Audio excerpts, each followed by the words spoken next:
The forest of the Shadow Fang pack was a place of sharp teeth and even sharper words. It was a world where strength was everything, where the sound of a growl was more common than the sound of laughter, and where the moon watched over a people who could become wolves. In this world, if you were not strong, you were nothing. And if you were like Morrigan, you were less than nothing. Morrigan was a ghost in her own home. She moved through the bustling pack village with her head down, a silent shadow against the vibrant, noisy lives of the others. While young men and women her age were learning to hunt, to fight, and to harness the power of their inner wolves, Morrigan was given a bucket and a scrub brush.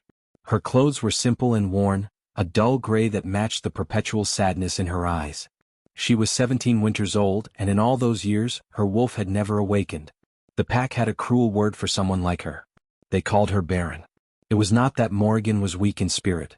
Inside, where no one could see, there was a quiet, stubborn strength, a kindness that had refused to be completely extinguished by years of cruelty.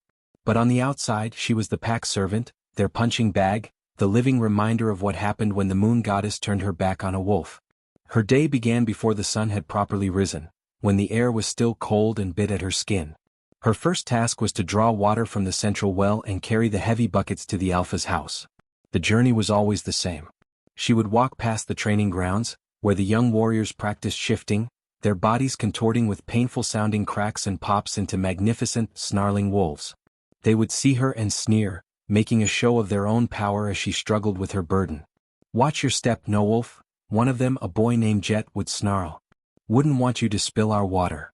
His friends would laugh, a harsh, barking sound. Morrigan would simply tighten her grip on the buckets and keep walking, her eyes fixed on the hard-packed earth beneath her feet. The worst of it, the part that carved a hollow space inside her chest, was her own mother. Her mother was a woman who had once been respected in the pack, but Morrigan's failure to shift had stained that respect. She saw her daughter not as a child to be loved, but as a shameful secret to be managed and hidden. On this particular morning, Morrigan returned from the well to find her mother waiting for her outside their small, isolated cabin on the edge of the territory. The woman's arms were crossed, her face a mask of displeasure. "You took too long," her mother said, her voice like the crack of ice. "The Alpha's wife needs her hearth cleaned. And after that, the storehouse needs to be swept. And after that, you will go to the border and gather the herbs I need for my poultices. Do not dally. Do not speak to anyone. You have brought enough disgrace upon this family without you gawking at the real wolves." Morrigan didn't argue. She never argued. Arguing was like trying to stop the rain by shouting at the clouds. She simply nodded, a small, tight movement of her head, and went inside to get the cleaning supplies. The inside of the cabin was as cold as her mother's words. There were no comforts here, no soft blankets or warm rugs. It was a place to sleep and eat, nothing more. As she scrubbed the soot from the Alpha's large fireplace later that day, she could hear the pack members talking outside the open window. They were excited, their voices buzzing with a nervous energy. "They say the Alpha of the Broken Tusk pack is arriving tomorrow," one woman said. "Boris," another voice replied, a hint of fear in her tone. "A rough one that. His pack is strong but they have no honor. Why is our Alpha dealing with them?" "Strength is all that matters," the first woman said. "Perhaps they are forming an alliance. We could use more warriors on our borders." Morrigan's blood ran cold. The Broken Tusk pack had a reputation that even reached the ears of the lowliest servant. They were known for their brutality, for taking what they wanted without asking. A sense of dread, heavy and cold, settled in her stomach. She didn't know why, but she felt that this visit was a storm cloud gathering directly over her head. The next day the Broken Tusk pack arrived. They were exactly as feared. Big, rough-looking men and women with scars and cold eyes. Their Alpha, Boris, was a mountain of a man with a thick, matted beard and a voice that sounded like grinding stones. He and the Shadow Fang Alpha, Roderick, greeted each other with a stiff formality that did nothing to hide their mutual distrust. Morrigan was ordered to stay inside her cabin. Her mother had been very clear. "You will not be seen. You will not be heard. If you embarrass me, if you so much as step 1 foot outside, you will regret it." So Morrigan watched from the single small window of her cabin, her face pressed against the cool glass. She saw the two Alphas talking, their heads close together. She saw Boris's greedy eyes scanning the pack lands, assessing their worth. And then, to her horror, she saw her mother walk right up to the two powerful men and begin to speak. She was too far away to hear the words, but she could see the body language. Her mother was gesturing, her posture pleading. Alpha Roderick looked thoughtful, then nodded slowly. Alpha Boris threw his head back and laughed, a loud, ugly sound that echoed across the clearing. He then reached into a pouch at his belt and handed a small, heavy-looking bag to Morrigan's mother. She took it, clutching it to her chest like a treasure, and without a single glance back at the cabin where her daughter hid, she hurried away. The hollow space in Morrigan's chest grew until she felt she might collapse into it. She knew, with a certainty that felt like a physical blow, that she had just been sold. It happened an hour later. Two of Boris's warriors, smelling of sweat and old blood, kicked open the door to her cabin. "You, Barren girl. You belong to the Broken Tusk now. Come," one of them grunted. Morrigan was given no time to pack, no time to say goodbye to a home that had never been a home. She was dragged from the cabin and shoved toward the group of Broken Tusk wolves. As she was led away, she caught one last glimpse of her mother, standing near Alpha Roderick. The woman was counting the coins in the bag, a small, satisfied smile on her face. She did not look up as her only child was taken away. The journey to the Broken Tusk lands was long and harsh. They did not walk at a pace comfortable for a human. They marched, and when Morrigan stumbled, she was yanked back to her feet with a curse. The land grew bleaker, the trees becoming twisted and thin. The Broken Tusk territory was a place of rocky ground and a constant, biting wind. Her new life made her old one seem almost pleasant. Here she was not just a servant, she was a slave. She slept in a drafty shed on a pile of stale straw, with only a thin, scratchy blanket for warmth. Her meals were scraps, whatever was left over from the pack's meals, often cold and tasteless. The work was endless and back-breaking. She cleaned, she hauled, she mended, and she was always watched by suspicious, contemptuous eyes. Weeks bled into months. Morrigan's spirit, that small, quiet flame inside her, was flickering, growing dangerously dim. She began to forget what it felt like not to be tired, not to be cold, not to be afraid. Hope was a concept for other people in other, kinder lives. Then one evening, a ripple of excitement moved through the Broken Tusk pack. It was a different energy than when they had come to Shadowfang. This was not the excitement of a hunt or a raid, it was a nervous, odd kind of energy. Whispers flew from one wolf to another, a single, powerful name carried on the wind. Gideon. King Gideon of the Silverwood Pack. A Lycan. It was a word Morrigan had only heard in stories. Lycans were not just werewolves, they were the ancient royal ones, stronger, faster, and more powerful than any alpha. They were legends. And the greatest of them all was coming here. Alpha Boris was in a frenzy, barking orders. The camp was to be cleaned from top to bottom. The strongest warriors were to be polished and presented. The most beautiful she-wolves were to be dressed in their finest. The Broken Tusk pack, it seemed, was hoping for a royal match. They hoped King Gideon would choose one of their own as his mate and lift their entire pack to a new level of power. Morrigan was given her own set of orders. She was to help prepare the great feast. She was to serve the food and drink. And then, the moment she was done, she was to disappear. "Stay in the shadows, Barren," a warrior snarled at her. "If the king lays eyes on you, he will think we are a pack of weaklings. Do not shame us." The day of the visit arrived. The pack compound was as clean as it could ever be. The air was thick with the smell of roasting meat and the tension of 1,000 hopes and fears. Morrigan, wearing the least stained dress she owned, moved through the crowd like the ghost she was, carrying heavy trays of food and pitchers of drink. She kept her eyes down, her movements small and efficient, trying to make herself invisible. And then he arrived. King Gideon did not walk, he commanded the space around him. He was taller than any man she had ever seen, with broad shoulders and a presence that made the air itself seem to still. His hair was dark, and his eyes, the color of a stormy sky, scanned the crowd with a calm, intelligent intensity. He was handsome, but it was a fierce, untamed kind of handsomeness that made Morrigan's breath catch in her throat. He was accompanied by his own guards, who moved with a silent, deadly grace that made the Broken Tusk warriors look like clumsy children. Alpha Boris fawned over him, his loud, grating voice a stark contrast to the king's quiet, measured tones. Morrigan continued her work, her heart hammering against her ribs. She was pouring wine into a goblet for one of Boris's beta when her foot caught on an uneven stone in the ground. Time seemed to slow down. The heavy, clay pitcher flew from her hands. It hit the ground with a deafening crash, splattering dark red wine like blood across the feet of Alpha Boris and King Gideon. A dead silence fell over the entire gathering. Every single eye turned to her. Morrigan stood frozen, surrounded by the shattered pieces of the pitcher, the stain of the wine spreading around her worn shoes. She was the center of a nightmare. Alpha Boris's face turned a terrifying shade of purple. Rage contorted his features. "You," he roared, the sound echoing in the silence. "You clumsy, worthless creature." He took a menacing step toward her. "I should have left you to rot in Shadow Fong. You have embarrassed me in front of my king." He gestured to two of his warriors. "Get this barren thing out of my sight. Throw her in the dungeons. Now." The warriors moved quickly, their rough hands grabbing her arms, digging into her skin. Morrigan didn't struggle. What was the point? This was the final, expected end to her story. She closed her eyes, waiting for the darkness to take her. But then a voice cut through the air. It was not loud, but it was so full of power and authority that it silenced even Boris's rage. "Stop." The word was a command, simple and absolute. The warriors froze, their grip on Morrigan tightening instinctively. King Gideon was looking straight at her. He had not moved, but his entire focus was now on the scene before him. He took a step, then another, walking toward her with a slow, deliberate pace that made the entire pack hold its breath. He ignored the furious alpha, he ignored the staring crowd. He walked until he was standing right in front of the trembling, broken girl. He was so close she could see the silver flecks in his stormy eyes. He did not look angry. He looked curious.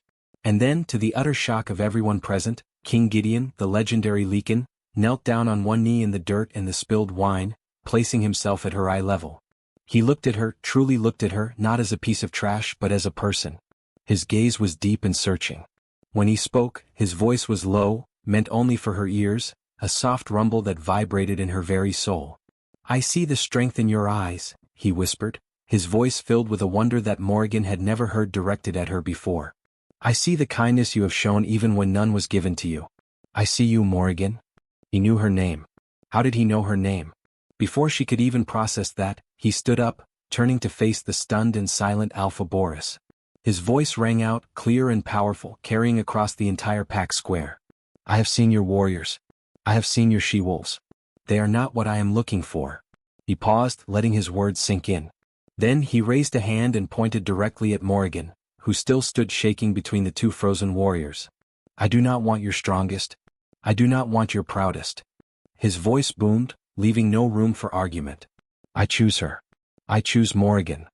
The silence that followed King Gideon's declaration was not a peaceful one. It was a heavy, suffocating blanket of shock, thick with disbelief and simmering anger. Morrigan felt as if the world had tilted on its axis and she was the only one struggling to stay upright. The two warriors holding her arms loosened their grip, their hands falling away as if she had suddenly become too hot to touch. She stood alone in the center of a circle of staring eyes, the shattered clay pieces of the pitcher at her feet like a broken crown. Alpha Boris was the first to break the silence. His face, which had been purple with rage, was now pale with confusion and a deep, insulted fury. "My king," he sputtered, his voice straining to remain respectful. "There must be some mistake. This girl is barren. She has no wolf. She is a servant, less than nothing. She was sold to my pack for a bag of silver." He said the words as if they were the final, undeniable proof of her worthlessness. King Gideon did not even turn to look at him. His stormy eyes remained fixed on Morrigan, a silent anchor in her whirling storm. "A person cannot be sold, Boris," Gideon said, his tone calm but edged with a steel that made the larger Alpha flinch. "Only property can be bought and sold. You did not purchase a person, you participated in a dishonorable act. The Shadow Fong pack had no right to dispose of her, and you had no right to accept. By the ancient laws that even your pack honors, she was and is a free woman. And as a free woman, she has just been chosen." He took a step closer to Morrigan, his presence a shield between her and the rest of the world. "She is under my protection now. She leaves with me for Silverwood." The journey away from the Broken Tusk territory was a blur to Morrigan's senses. Gideon's guards, a unit of 6 men and women who moved with a silent, lethal grace, formed a protective circle around them. No one from the Broken Tusk pack tried to stop them. The sheer force of Gideon's will, the absolute authority he carried, was like a wall they knew better than to challenge. Morrigan walked beside the king, her body trembling with a mixture of residual fear and overwhelming disbelief. She kept waiting for the moment she would wake up on her pile of straw in the drafty shed. They traveled on foot, the Lycans seemingly preferring the connection to the earth. Gideon did not press her to speak. He walked with a steady, ground-eating pace that was somehow easy for her to match, as if he was consciously moderating his speed for her benefit. The landscape began to change almost immediately. The twisted, thin trees and rocky ground of the broken tusk lands gave way to lush, green undergrowth and towering ancient trees whose canopy filtered the sunlight into a soft, dappled green glow. The air itself changed, losing its bitter edge and filling with the scent of pine, damp earth and wildflowers. After several hours of silent walking, Gideon finally spoke, his voice a low rumble that did not shatter the forest peace but seemed to become a part of it. "Are you hungry, Morrigan?" The sound of her name on his lips, spoken with such simple normal concern, was almost more shocking than his grand declaration had been. She flinched, a habitual reaction born from years of expecting kindness to be a prelude to cruelty. "A little, Your Majesty," she whispered, her voice hoarse from disuse. "Gideon," he corrected gently. "You may call me Gideon. And we will eat soon." One of the guards, a woman with kind eyes and a long dark braid named Anya, slipped a small bundle of food from her pack and handed it to Morrigan. It was simple travel fare, dried meat, a piece of hard cheese and an apple, but it was given freely without a sneer or a command. Morrigan ate it slowly, the flavors exploding on her tongue, each bite a small, quiet miracle. As the sun began to dip below the horizon, painting the sky in shades of orange and purple, they made camp in a small, sheltered clearing. The Lycans worked together with a seamless efficiency, building a fire, laying out bedrolls and setting a watch rotation. Morrigan sat on a fallen log near the fire, watching them, feeling like an awkward, misplaced piece of a beautiful, complex machine. Gideon came and sat beside her, not too close, giving her space. He stared into the flames for a long moment before he spoke. "You must have many questions." Morrigan wrapped her arms around herself. "Why?" The single word was all she could manage, containing a universe of confusion. "Why me? You are a king. I am what I am. You could have anyone." Gideon turned his head to look at her, the firelight dancing in his eyes. "What you are," he repeated softly. "And what is that, Morrigan? Tell me what you believe you are." She looked down at her hands, calloused and scratched from years of labor. "I am barren. I have no wolf. I am weak. I am a disgrace." The words were a familiar, painful litany. "I saw a young woman who has endured years of cruelty," Gideon countered, his voice firm but not unkind. "I saw someone who was sold by her own blood, treated like a slave, and yet when you tripped, your first instinct was not anger or blame but shame. You have been told you are weak, but it takes a profound and deep strength to survive what you have survived without your spirit breaking completely. I did not see a barren woman by the fire. I saw a survivor. And I saw a light within you, a potential that has been buried and neglected, but is very, very real." Tears welled in Morrigan's eyes, hot and unbidden. No one had ever spoken of her in terms of strength or light. They were concepts so foreign to her self-image that they felt like a language she didn't understand. "What light?" she asked, her voice trembling. "There is nothing inside me. It's just empty." "It is not empty," Gideon said with utter conviction. "It is dormant. Waiting. And as for why you, from the moment I saw you, a feeling settled in my soul. A certainty. My wolf, the most ancient and powerful part of me, recognized something in you. It did not see a barren human. It saw a mystery. It saw a mate." The word hung in the air between them, charged and impossible. Mate. The most sacred bond in the werewolf world. A connection fated by the moon goddess, a union of souls as much as bodies. It was what every wolf dreamed of. For him to say that word to her was the most bewildering thing that had ever happened. "That cannot be," Morrigan breathed, shaking her head. "The moon goddess would not." "I am not." "The moon goddess works in ways we cannot always understand," Gideon interrupted gently.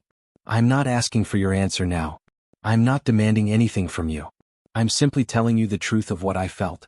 You are coming to Silverwood as my guest. You will have your own space, your own life.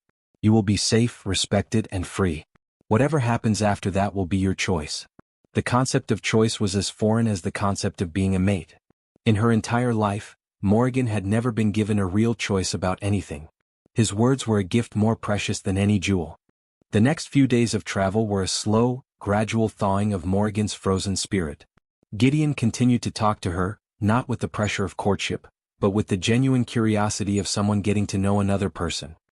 He asked about her life in the Shadowfang pack, and she found herself, haltingly at first, then in a quiet rush, telling him things she had never told anyone. She spoke of the loneliness, the constant fear, the ache of seeing other children embraced by their parents while her own mother looked through her. He listened, his presence a silent, supportive strength. She also began to observe the Lycans. They were nothing like the wolves she had known. They were disciplined and powerful, yes, but there was a deep-seated respect between them. They joked with one another, they shared food equally, and they treated Gideon not with groveling fear, but with the unwavering loyalty of those who truly believe in their leader. Anya, the female guard, started walking beside Morrigan for stretches of the journey, pointing out different plants and their uses, speaking to her as if she were a normal young woman and not a broken outcast. On the third day they crested a high hill, and Gideon stopped, placing a hand lightly on Morrigan's arm to halt her. "Look," he said. Spread out before them was a wide, verdant valley cradled by majestic, snow-capped mountains. A crystal-clear river wound through its heart, sparkling in the midday sun. Nestled among the ancient trees were buildings, not rough cabins or a fortified camp, but elegant structures made of smooth, pale wood and stone, with roofs that seemed to sweep gracefully toward the sky. It was a kingdom. It was a home. This was Silverwood. "It's beautiful," Morrigan whispered, her breath catching. "It is your home now for as long as you wish it to be," Gideon said softly. As they descended into the valley they were met by pack members. There were no shouts of derision, no suspicious glares. Instead, people bowed their heads respectfully to Gideon, their eyes flicking to Morrigan with open curiosity, but it was a gentle, wondering curiosity, not a hostile one. They whispered, but the whispers were not cruel. They were questions. "Is that her? The king's chosen?" Gideon led her to a dwelling separate from the large central lodge that was his own home. It was a small, beautiful cottage nestled near the edge of the forest, with a porch that looked out over a small, babbling brook. The door was carved with intricate patterns of vines and moons. "This is for you," Gideon said, opening the door. Inside was a single, spacious room, simply but comfortably furnished. There was a soft bed with warm blankets, a wooden table and chair, a small bookshelf and a hearth ready for a fire. On the bed lay a few simple dresses, made of soft, durable fabric in calming colors of green and blue. "No one will enter without your permission. This is your space. Your sanctuary." Morrigan stepped inside, her worn shoes sinking into a soft wool rug. She ran her fingers over the smooth wood of the table. She looked at the bed, a real bed, and then back at Gideon, who waited in the doorway, giving her the space to absorb it all. The tears came then, not of sadness or fear, but of an overwhelming, bewildering gratitude. For the first time in her life she had a door that was hers to close, a lock that was hers to turn. She had a home. "Thank you," she said, her voice thick with emotion. Gideon simply nodded, a small, understanding smile touching his lips. "Rest. Anya will bring you dinner later. You are safe here." He then turned and left, closing the door softly behind him, leaving her alone in the quiet, sun-dappled peace of her own cottage.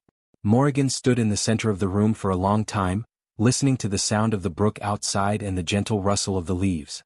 The heavy weight of dread that had been her constant companion for as long as she could remember felt a little lighter. It had not vanished, but for the first time, it was challenged by something new, something fragile and beautiful and terrifying. It was challenged by hope. Life in Silverwood was a gentle dream from which Morrigan was constantly afraid she would wake. The first week passed in a quiet, cautious haze. She spent her days within the sanctuary of her little cottage, almost afraid to step outside for too long, waiting for the other shoe to drop. She would wake each morning and for a single disorienting moment, expect the rough straw of her pallet in the broken tusk shed, or the sound of her mother's sharp voice. Instead, there was only the soft sigh of the wind in the trees and the cheerful chatter of the brook. No one demanded anything of her. Anya, the guard with the kind eyes, would bring her meals, always knocking politely and waiting to be invited in.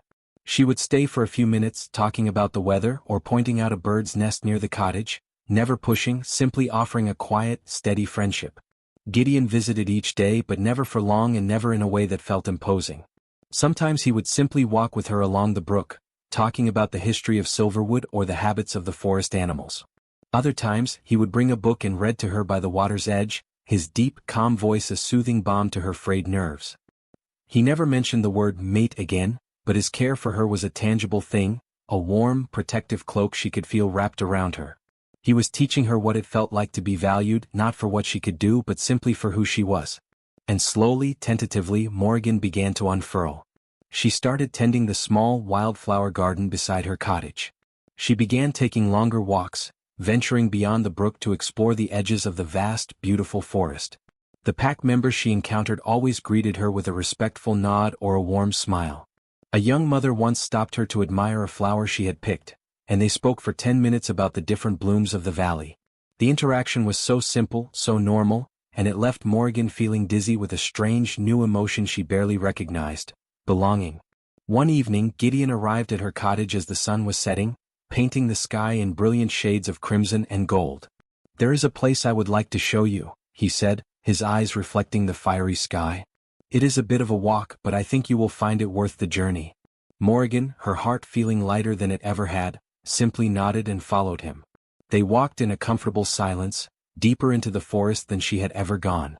The air grew cooler, filled with the scent of night-blooming jasmine and damp earth. The sounds of the pack settlement faded away, replaced by the symphony of the wild. Finally, they emerged from the trees onto the shore of a vast, perfectly still lake. The water was like a sheet of dark glass, perfectly reflecting the emerging stars and the massive full moon that hung heavy in the sky above. "It's like a mirror," Morrigan breathed, her voice full of awe. "It is called the Moon's Tear," Gideon said softly, coming to stand beside her. "It is a sacred place for our pack. A place of truth." They stood there for a long time, watching the moon's silvery path stretch across the water. The beauty of it all, the profound peace, began to stir something deep within Morrigan. The constant, low-level hum of fear that had lived in her chest for years was finally, completely silent. In its place was a feeling of profound rightness, a connection to this man, this place, this moment, that was so powerful it was almost painful. Gideon turned to face her, the moonlight etching his strong features in silver and shadow. "Morrigan," he said, his voice hushed with an emotion that made her breath catch. "I have given you space. I have given you time. I have tried to show you with my actions what my wolf knew from the first moment it saw you." He reached out, his hand moving slowly, giving her every opportunity to pull away. When his fingers gently brushed a stray lock of hair from her cheek, the touch was like a spark, warm and electric. "I know you have been told you are less," he continued, his thumb stroking her cheek with an unbearable tenderness. "I know you believe you are empty. But when I look at you, I see a strength that shames every warrior I know. I see a kindness that could heal the world. I see a light that is so bright, it blinds my wolf with its beauty." He leaned closer, his stormy eyes holding hers captive. "You are not Barren, Morrigan. You are the most complete person I have ever met. And I am in love with you." Tears streamed freely down Morrigan's face now, but they were not tears of sadness. They were tears of release, of a lifetime of pain finally being washed away by the sheer, overwhelming force of his belief in her. She didn't have the words. Her own feelings were too big, too new, too powerful to be contained by language. So she showed him. She rose onto her toes, closed the small space between them and pressed her lips to his. It was not a timid kiss. It was a confession. It was an answer. It was a promise. As their lips met, a jolt of pure white-hot energy shot through her, so intense it made her gasp against his mouth. Gideon's arms wrapped around her, pulling her close, and he deepened the kiss, no longer gentle and questioning, but passionate and sure, a king claiming his queen. The world fell away, the lake, the moon, the forest. There was only his warmth, his strength, the taste of him, and the feeling of a dam breaking inside her soul. And then she felt it. It started as a warmth in her core, a flicker that quickly grew into a brilliant, blazing sun. A presence ancient and powerful and fiercely protective, uncoiled from a deep slumber within her. It was not a wolf. It was something else, something more. It felt like pure, concentrated moonlight given form. A silvery, radiant energy flooded her veins, and for the first time in her life, the emptiness was gone. It was filled with a power so profound it made her knees weak. She broke the kiss, stumbling back a step, her hands flying to her chest. "Gideon," she gasped, her eyes wide with shock and wonder. "What is happening?" Gideon was looking at her not with surprise, but with a triumphant, radiant joy. "Look," he whispered, pointing toward the still surface of the lake. Morrigan turned. Her own reflection stared back, but it was changed. She was surrounded by a soft, silvery glow. And standing behind her reflection, with its head held high and eyes that shone with ancient wisdom, was the magnificent, shimmering form of a great silvery wolf, its fur looking as if it were woven from starlight and moonlight. "You were never barren, my love," Gideon said, his voice thick with emotion. "Your spirit was not a wolf. It is a Lycan, the rarest of all, a spirit of pure light. It was waiting for you to find your home. It was waiting for you to find your strength. It was waiting for you to find love, to awaken." Morrigan stared at the reflection, at the powerful, beautiful creature that was her true self. All the years of pain and loneliness suddenly made a terrible, beautiful sense. She hadn't been broken. She had been a seed planted in barren soil, waiting for the right conditions to sprout. She had needed the sunlight of kindness, the water of respect, and the fertile ground of love to finally grow. She turned back to Gideon, and for the first time she did not see a king looking down at a servant. She saw an equal. She saw her mate. The light within her swelled, not with anger or violence, but with a love so powerful it felt like it could heal the entire world. She reached for his hand, her own now steady and sure. "I am not afraid anymore," she said, and her voice held a new strength, a resonance that had not been there before. Gideon brought her hand to his lips, kissing her knuckles, his eyes shining with a love that mirrored her own. "Together," he vowed, "we will lead this pack into a new dawn. Not with teeth and claws but with light and strength. Together." As they stood hand in hand under the full moon, the silvery wolf in the reflection howled a silent, joyful song into the night, a song of a journey ended and a glorious new beginning just starting to unfold. The story of Gideon and Morrigan is just beginning. To follow their journey as they build their new life together and face the challenges of uniting their world with light, make sure to subscribe. New chapters of their epic romance are coming soon, and you won't want to miss a single moment of their love story.